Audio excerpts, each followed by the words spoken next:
Right, good afternoon. And I continue to be fascinated that this series somehow attracts an all-male audience. It's utterly fascinating.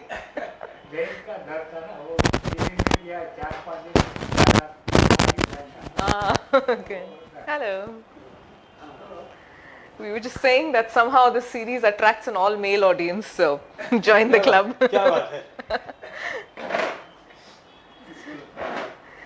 So yeah, and incidentally, rain is, as a natural element, water is supposed to be an expression of the feminine. So, yeah. So, we are reclaiming wholeness. That is why we are coming. Yes. Hopefully. So yeah, today's agenda is looking at how do we reclaim wholeness as one of the means of approaching the feminine in us. So we've been looking at various aspects of the feminine in this series. So initially we simply spoke about the idea of gender and how femininity has been perceived in our culture in general. And then we went on to talk about how do we start accessing the feminine within us. The last time we said that the feminine is anchored in the present. Right? The feminine as an energy, as a psychic energy, it does not know past or future. It knows what is, and what is the present. And therefore, cultivating our sense of presence is a very important part of accessing the feminine. It is the key to access the feminine in many ways. And once we access the feminine, access the presence, then the feminine shows up in the form of what we might call gifts, wholeness being one of it. So there is wholeness, there is flexibility, and there is congruence that comes with presence as the key. And once all of these are in shape and anchored in presence, the feminine flows through us. So all along we've also been saying that the feminine as an expression is a psychic energy, it is a spiritual energy, it is also a mental energy, as well as, of course, it's also a physical energy in the form of hormones that we all have, right? All of us have the male and the female hormones in various balances. Only one question I want to ask you, sorry, I came here. Because when you say female energy, there is only on the male part of it, or even the female part of it has that female energy? Oh yes, all of us have male and which female. Is higher and which is lower. Yes, so all of us have both testosterone and estrogen in us. It's just that the balance varies. But it's in the both, males and the Yes, both. physical part Yeah. and the mental part, mental Yeah. personality part. Yeah. What I meant to ask, because with the male part I can understand, because femininity has certain static senses and other things. In the female also, do they enjoy the same aesthetic senses in the female energy? Would you mean that does a woman enjoy aesthetic senses? Because this is the question, both energies are there. Yes. And you have to balance the energy. Yes. Now it's the imbalance what we start bringing it down to Yes. reality. Yeah. That is what the whole purpose is. Now when you have that, the male I can understand 100% because he would like to. He would like to because Yes. it has a certain beautiful inspiration and other things which come down to the mind. But whether female do they also have that, or do they enjoy the male hormone energy side of it? No, both need to access both of it equally. Okay. See, I mean, as a woman brought up in this society and in this culture, a lot of us are trained to be very masculine in our thought processes, in our ways. No, I agree. Right? I So, agree in that sense, it's not necessary that just because I happen to be biologically female, I am necessarily feminine. No, not necessarily. Not really. It's a reclamation of the feminine for both the man and the woman today. It's not really dependent on the biological sex of it. Yeah, everybody needs to reclaim it, because somewhere over the centuries, for some reason, humanity as a collective seems to have chosen to bury femininity. Right? If you look at historical references, this seems to go back in many cultures. It seems to go back to what is supposedly termed the witch burnings of in Europe and a little bit in the US, in India, still continues in some forms. So that seems to be one of the historical markers. There seem to be several other historical markers. Mythologically in India, one of the markers seems to be the disappearance of the river Saraswati. The river actually went underground, and now incidentally this year they're bringing the river back, right? The Haryana government. Yeah, the Haryana government somewhere figured out that the river is still flowing underneath and we need to bring it back to the surface. So in some sense there's a very physical resurgence happening of the feminine. So we're not quite sure of historically what exactly caused the fear or whatever that reason was which made humanity as a collective say that we don't need the feminine, let's bury the feminine. And for some reason now we seem to be ready, and therefore that there is that collective conversation happening. So men as well as women need to claim it. You defined it very well. Yes.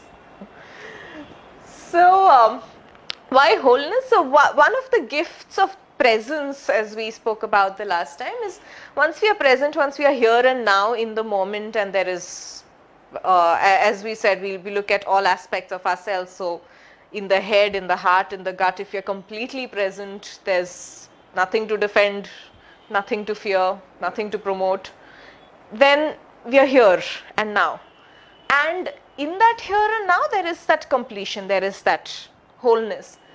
And what we mean by wholeness is integration of the self. So there are many splits within us, right? So splits could be expressed in the form of what we in an earlier series we had spoken of as parts of self, right? And how do we work with parts of ourselves? So there could be an inner child, an inner parent, an inner critic, an inner enemy, all kinds of selves that we have within us. How do we heal the relationships within those, right? So that's one way of expression of wholeness. So that's at the emotional and the mental level.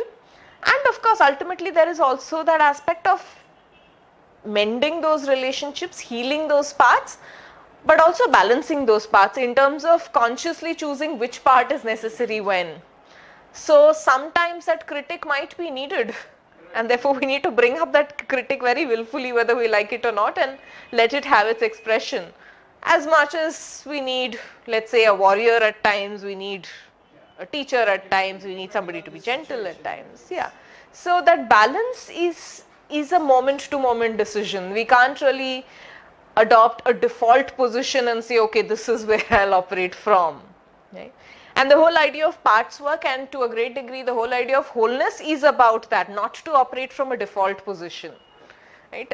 Sometimes we take up these stances in life which are very convenient in the sense that so let's say if I've had a very traumatic incident that's happened in my life, maybe I've lost somebody very close to me, I may in a moment of defense make a choice that okay, now on I'm not going to be emotionally close to anybody ever, because that grief is too much to bear, right? So I don't want to get close to somebody and then lose the person, and that becomes a default stance, right?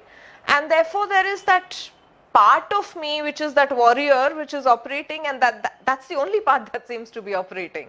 All the other parts of me get relegated into the background, and therefore even as I operate through life, through that stance, I'm not whole. There's just that one part of me. Yes. And usually that part, that unwholesome stance tends to occur because we are either trying to defend ourselves against grief or against anger or something like that, or we are trying to promote an agenda and therefore we have to stand for that particular agenda.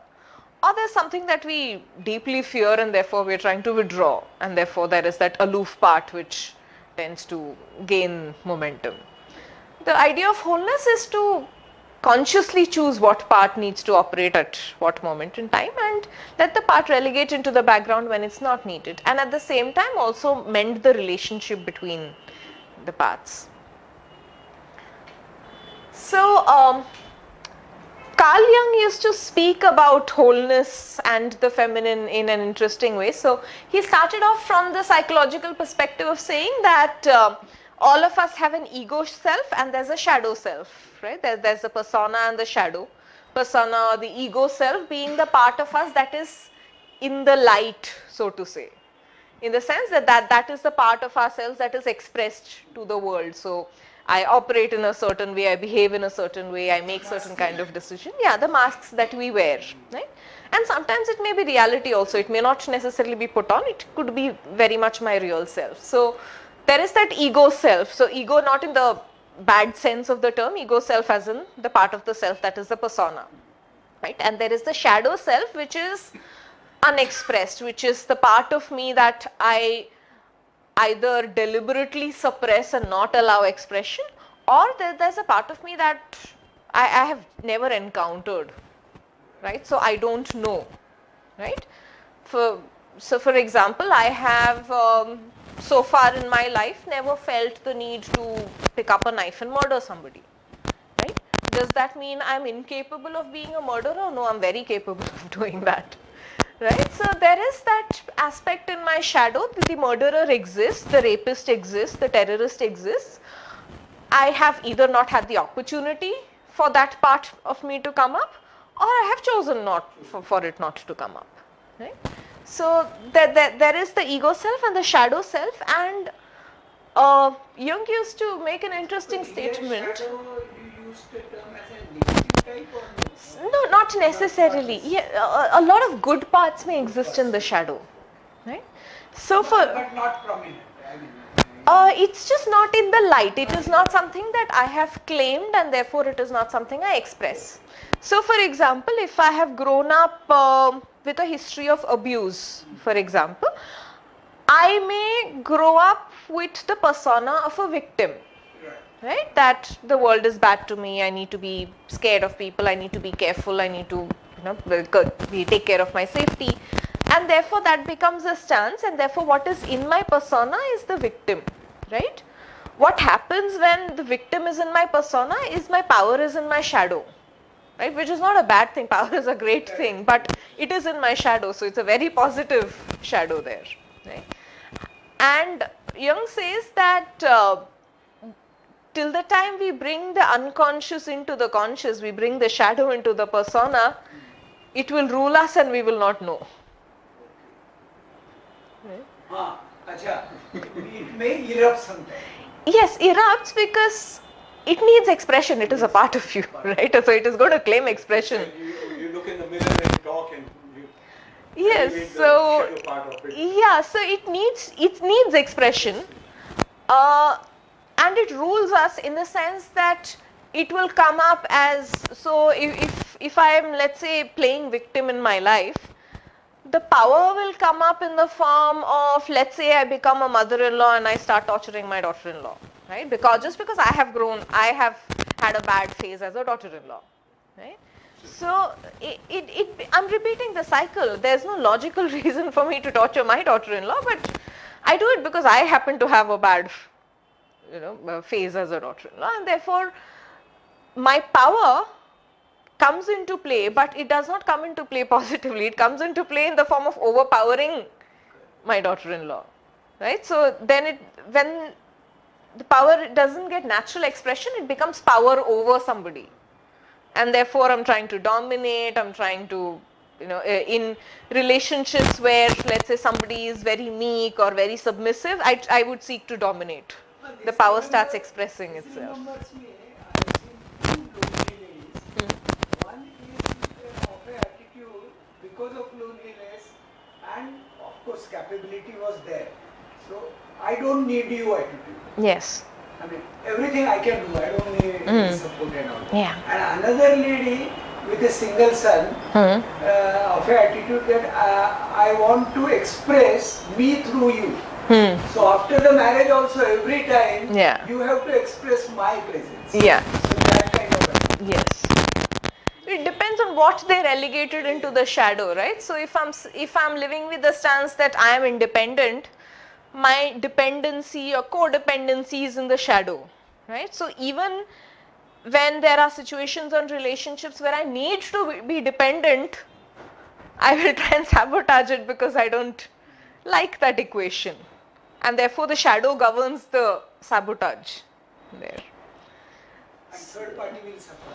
Well, I also suffer equally if I'm part of the play, because somewhere there's a lot of self-sabotage that happens in the play. Daughter-in-law will suffer. Yeah.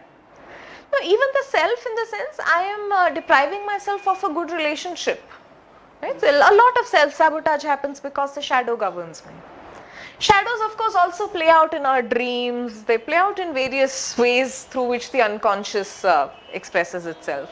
Shadows play themselves out in the form of art sometimes. Right? If I'm a painter, I would probably do a lot of what is called the dark art. Expression. Yeah, that becomes the mode of expression of the shadow. Right?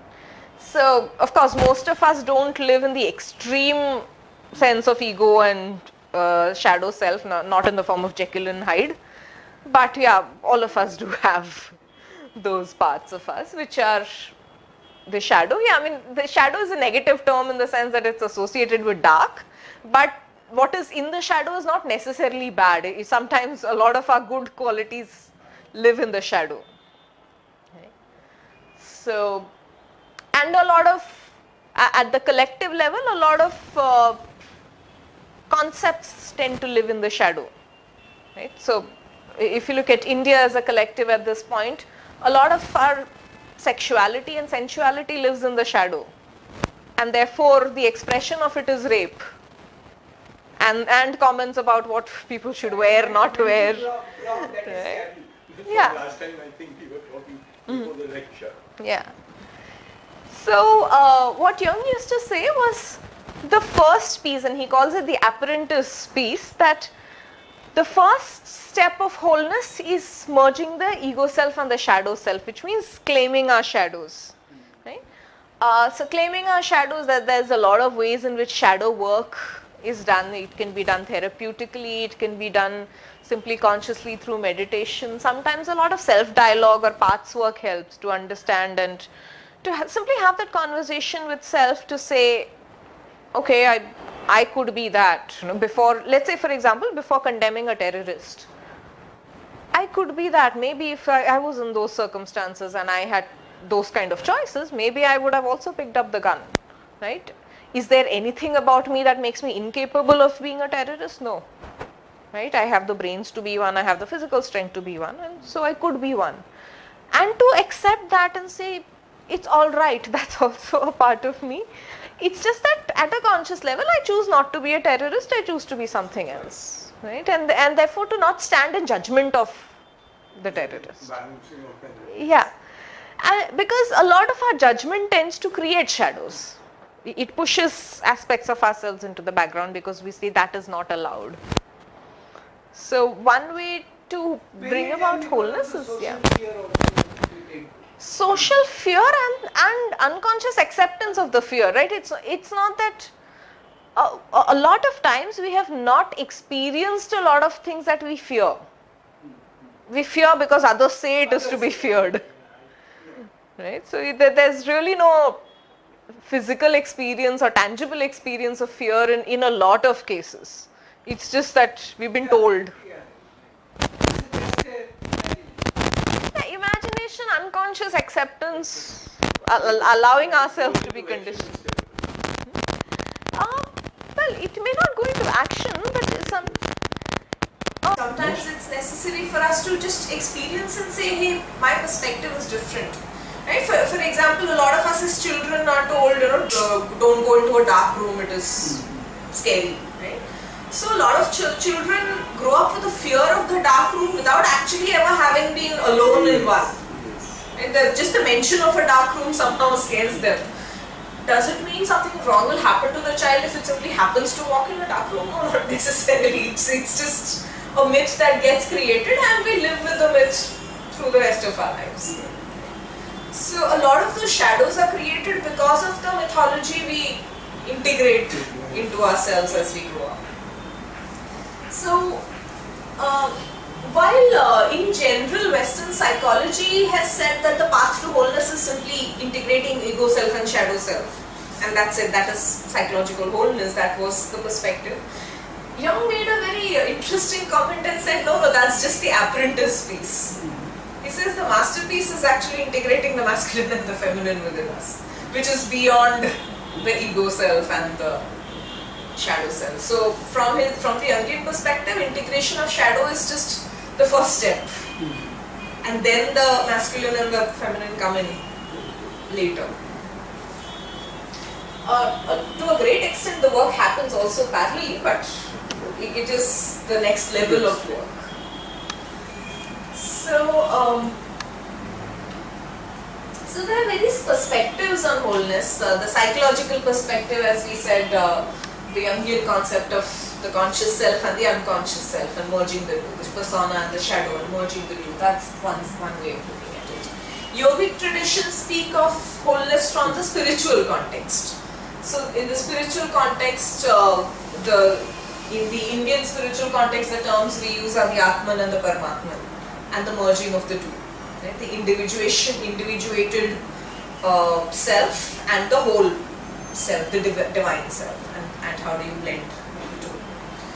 The Taoist philosophy speaks of the same idea of wholeness from the ecological perspective, in terms of how does the self be in balance with the ecology, the ecosystem around us, the yin and the yang. How do we balance that? Depending on our relationship with our environment, and therefore it is very important to consider the self in the context of one's family, one's community, country, the environment, the kind of, and how the yin and the yang balance is very dependent on the local food, the local air, the local water. All of that brings about the balance, and therefore the Taoist perspective is that of oneness, that how do we integrate self with everything, which is pretty much what all of these say, but they talk of it from various perspectives. So the spiritual perspective is oneness from the point of view of a slightly abstract concept of the soul. The Taoist philosophy speaks of it in a very physical way through the yin and the yang balance. Yeah, concept may remain same, but only thing in different way. Yes.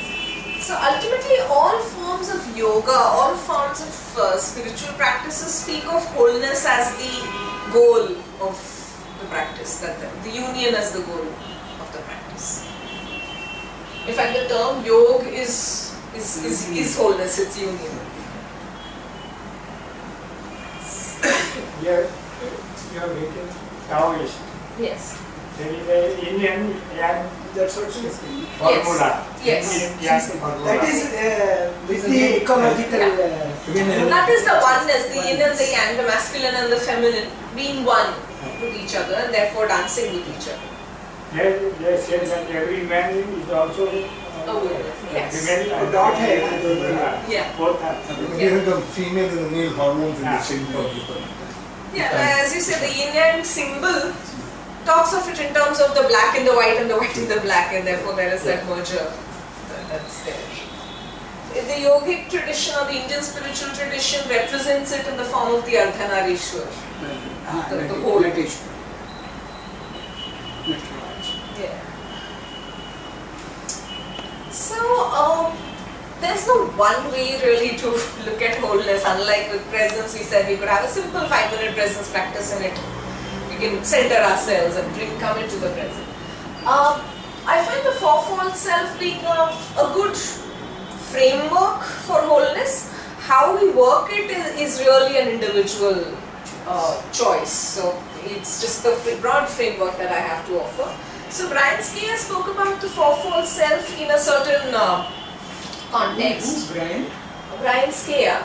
So he spoke of the psychologist. He also mythologist. He speaks of it from multiple perspectives. So Skeer's original model was about the self being at the center of the logos, mythos, eros, and thanatos. So eros being the life-giving force, the creative Creative. force within us. The thanatos being the force of death within us. The destruction, not in the bad sense of the term, destruction that is needed. Decay. Like how the erotic force in us makes cells grow. Cells regenerate in our body every day, right? That's the erotic energy in us. The thanatos energy is what makes the cells die every day as well. And both are equally important, because if the cells don't die, then there's cancer. And so there needs to be a balance of that, and the wholeness is about integrating both and not having a preference for one over the other. So Skia speaks about the self being at the center of these two forces, the forces of creation and destruction, and the world around us, which is based on our mythos, our mythology, my myth about what my story of life is, and the logos, the logic, the rationale that rules the world. Okay. So, and each of these have different perspectives on the self, and each of these are equally important. My mythos, my myth about what my story is important, because that forms my identity. That is how I know I am, and I know who I am and what I am. Right? That's my story. At the same time, there is a logos, there is that higher perspective that talks of why I am. Right? So, the why is as important in terms of I am, yes, and I am this, and I am this because I have a purpose in life. There is a reason I was born, there is something I need to do in the world, and in order to be able to function in the world through my story and through the larger perspective, Tangible I and need to intangible embrace. because that is It's not necessarily tangible. It's because here we cannot say exactly stuff, but there we can show. so if you look at Achievement may be there. Here, No, achievement will be down. The upper would be the higher self. see, it's about Devat Patnaik speaks of it in an interesting way. He says that the Indian perspective of mythos is a lot about the cyclicity of life, right? I mean, if you look at the general Indian mythology, there is that sense of cyclicity around the multiple incarnations of gods and multiple things recurring. There's a certain pattern of mythology in terms of the good killing the bad and all of that, right? So there is a cyclicity about it. The logos tends to look at it from the larger perspective and say, hey, what's the larger, why are we doing all of this? Why are we doing all of this? Achha, okay, purpose. So there is that story of Bharat, King Bharat, right, after whom Bharat, the name comes in. So there is that story of how Bharat seems to at some point believe that he's conquered the world, and therefore he wants to go and hoist his flag on Mount Meru, which is supposed to be at the center of the world. So his mythos is, I have conquered the world and therefore I have to go on top of that mountain and hoist my flag. And when he goes up there, he realizes there are thousands of flags already hoisted there, right? And the logos comes in to say, hey, this is reality. This was your myth. This is reality, right? And yet, does the reality downplay your myth? No. Your belief and your story and your life is as true. Right? And therefore, you need to continue to embrace eros, you need to continue to use the creative force of life to do what you need to do, and yet let go of what needs to be let go of. Maybe I may be wrong. In companies or the corporate perspective, this will be my vision and mission, and that is the moment of truth when customer gives feedbacks. That's the word out. Word out. Yeah. So Skia speaks of it from the perspective that in order for the self to be whole, you need to stay at the center of this.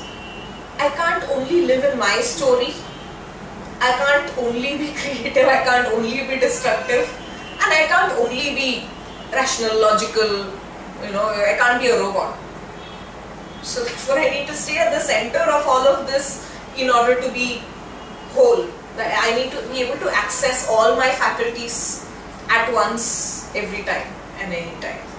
Sister, in way for exploration for self, in philosophical state, the self is neither man nor woman. Yes. It is just like a light. Yes. So there is no feminine nor masculine. Yes. He said, Yeah. who am I? I have to question for that, who am I? Yes. Then the answer for self comes. Yes. Yes, so the idea of self is very agender. There is no male, female to it. It is what it is. Right? It is consciousness in simple. More consciousness. Consciousness with the unconscious integrated into it. So it's both ways. So Skia speaks of it from this perspective in terms of where are we living? Are you living in your midst? Are you living too much in your creative force? Are you living too much in the destructive force? Are you living too much in the logos? And the attempt towards wholeness is constantly striving to be at the center of the game. So the fourfold self adapted in a different way for wholesomeness, in a simple way if you were to use it in terms of paths work, is to stay at the center of the inner parent, the inner child, and the inner man and the woman. And how do you stay at the center of all of that, to integrate the woman in me, the man in me, the mother and the father in me, and the child in me? How do I put it all together at once every time? Because again, as I said earlier, the default stance we adopt a lot of times is usually of one of these, right? So if my identity is of a man, then I'm a man all the time, and therefore I fail to access the woman in me or the child in me, or I don't allow myself to have fun like a child or be serious like a parent. I am a man because I'm told I'm a man, right? Or any of those identities. Sometimes you're too much parent or too much child, and in that we lose the energy of all the others. So, so the fourfold model is very pliable, and we can adapt it in multiple ways. If you look at even another aspect of this would be if transactional analysis they have taken from this part. No, it's not derived from it, but yes, you can use the same model to look at TA as well. So to look at the parent, child, and the adult as man, woman, masculine and feminine. You can adapt the model to that.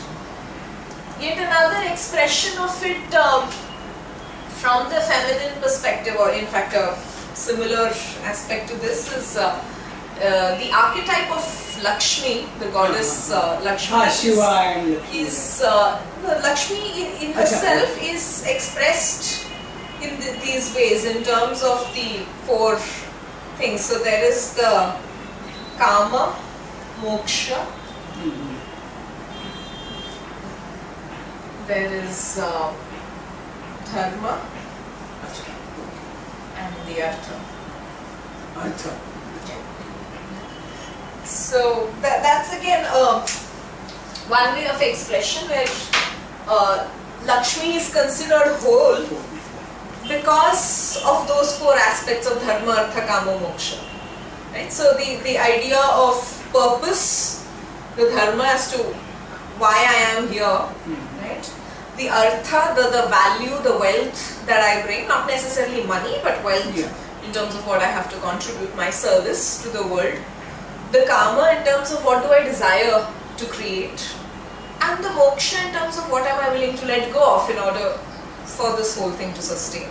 And to be at the center of this is to be Lakshmi, to be whole. So there are multiple ways in which you can play around with the model.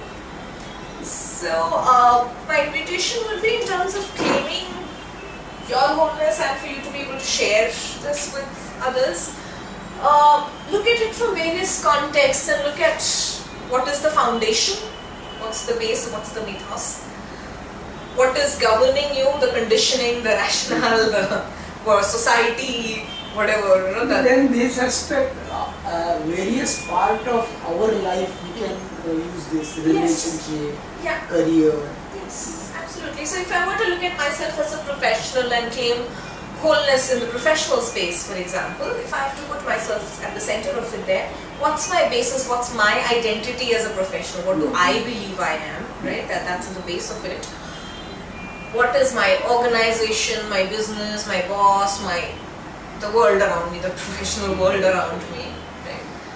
My customers, my stakeholders of all kinds, and my performance or my passion perhaps.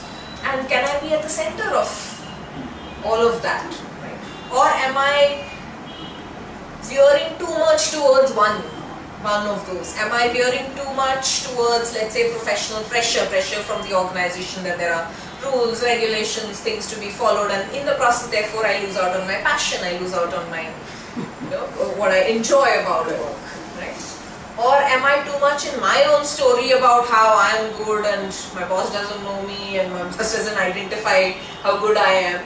And in that story, am I losing out on the opportunities that I have with my stakeholders, with my customers, with my peers? So, can I stay at the center of that game? And therefore, keep claiming wholeness. It's not a steady state. It's something like presence. You need to willfully bring yourself. How can I balance back. all? Yeah. So how can I stay at the center of my story, myself, at any given point in time in a willful, conscious manner? That's the idea of wholeness. And once we do that in all aspects of our life, we invariably integrate the masculine and the feminine along the way, because the feminine energy is about the creation, it's about the passion and the flow, and the masculine energy brings in the control that is needed, the discipline that's needed for it, the rigor to be able to sustain it. That the masculine brings that in. So an attempt to be able to bring in wholesomeness will automatically inculcate the feminine and the masculine both within us. So that's a broad framework that I have in terms of wholeness. And why wholeness? Well, because the feminine flows in the wholeness. And the masculine holds as she flows. As the bank holds the river, the river flows in a productive way. If the bank's big, there's a flood. So hence that wholeness is a very necessary part of the feminine. Thank you. Thank you. Actually, this I don't know.